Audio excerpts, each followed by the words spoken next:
I was buried beneath my shame. Who could carry that kind of weight? It was my truth till I met you. Oh, I was breathing but not alive. All my failures I tried to hide. It was my truth till I met you. You called my name and I ran out of that grave, out of the darkness into your glorious day. You called my name and I ran out of that grave, out of the darkness into your glorious day.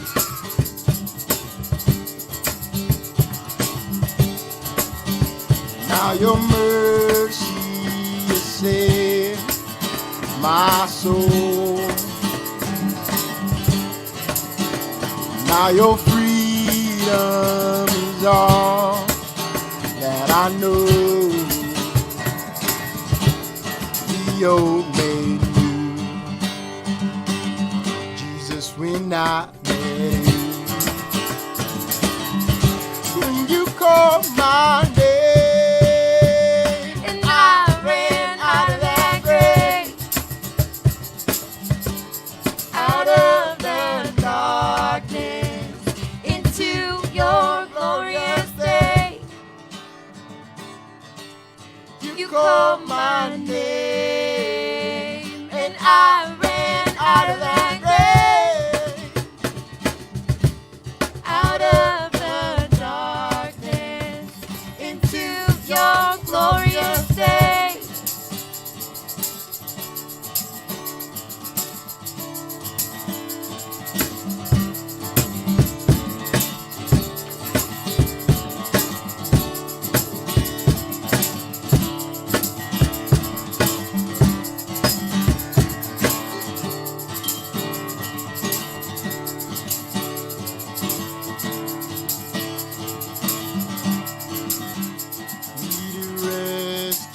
My sin was heavy, the chains break at the weight of your glory.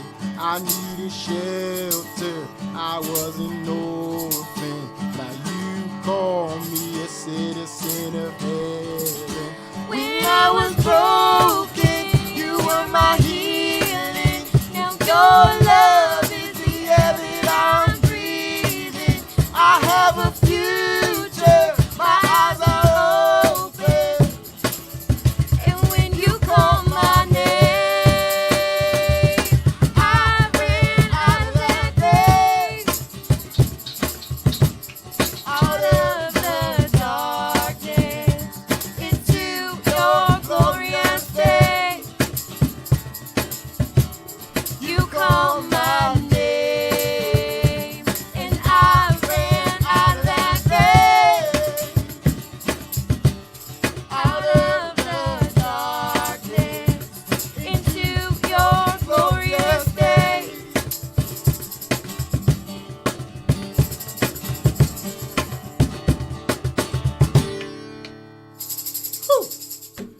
Amen.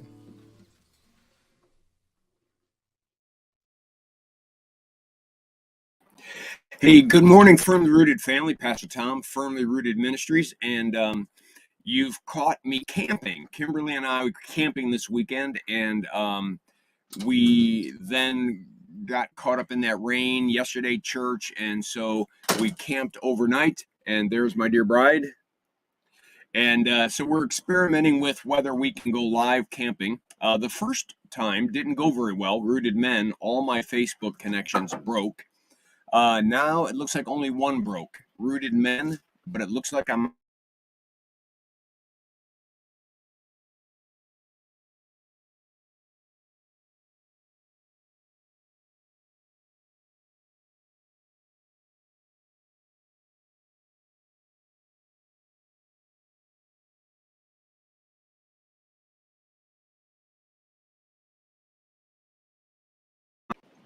there. I think I'm back. Steve Panoworski, uh, the proud father of a new bride. I got to do their Adriana's wedding on Saturday.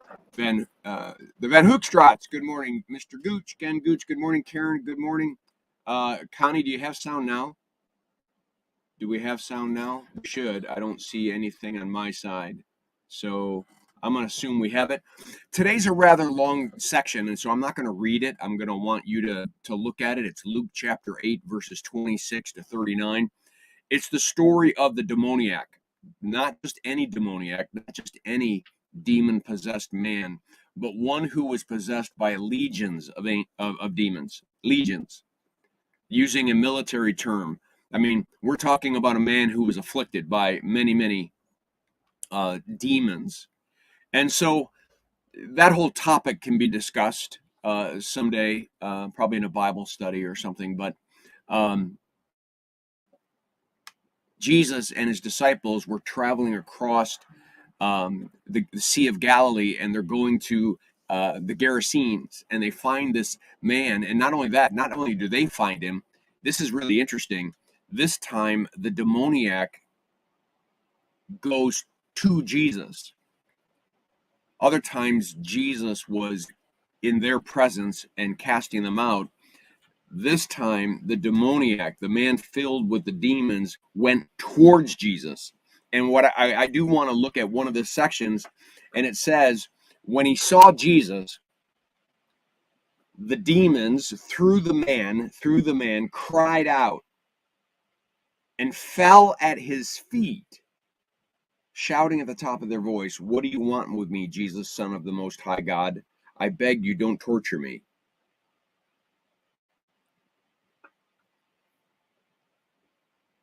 Submit therefore to God, resist the devil, and he will flee from you. The same power that raised Jesus from the dead lives in us. When are we going to believe that demonic forces don't even have power over us? Because Jesus, his love, his truth, his spirit dwells in us. This man, full of demons, another text will tell us that they used to chain him up in the cemetery because he was just crazy. I mean, they probably had pity for him at one point, but now he's just a nuisance and he is crazy man. And so they try to tie him up, and he would break the chains, and he is just a pain to everybody in the community. And when Jesus touches the shore, this demon, the demons inside, force the man to go to his knees,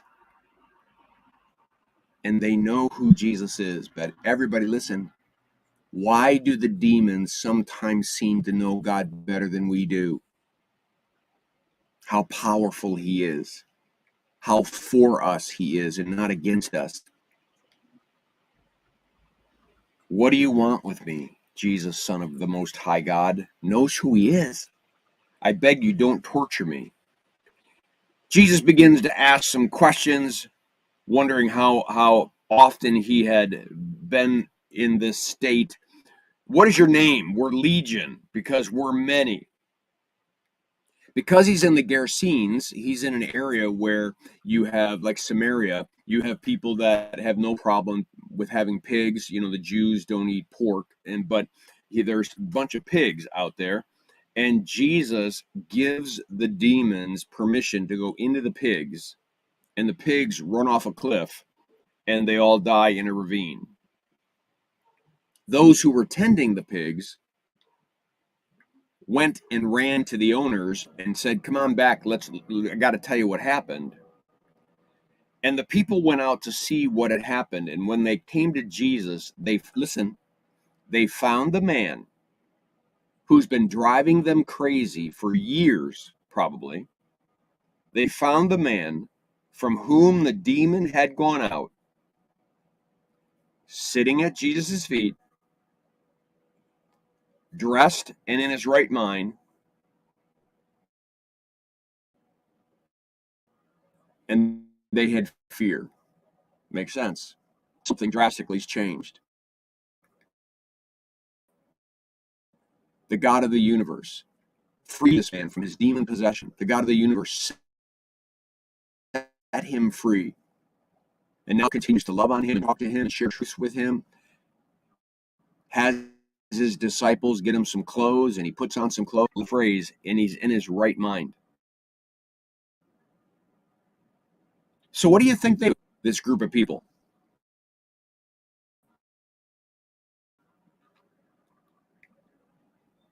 The region asked Jesus to leave. Remember the woman at the well?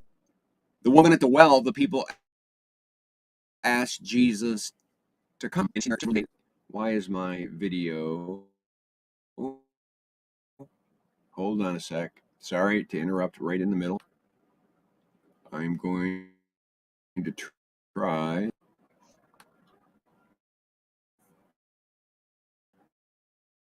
Try that. All right. Sorry about that, everyone. I'm still trying to get this right. Okay. So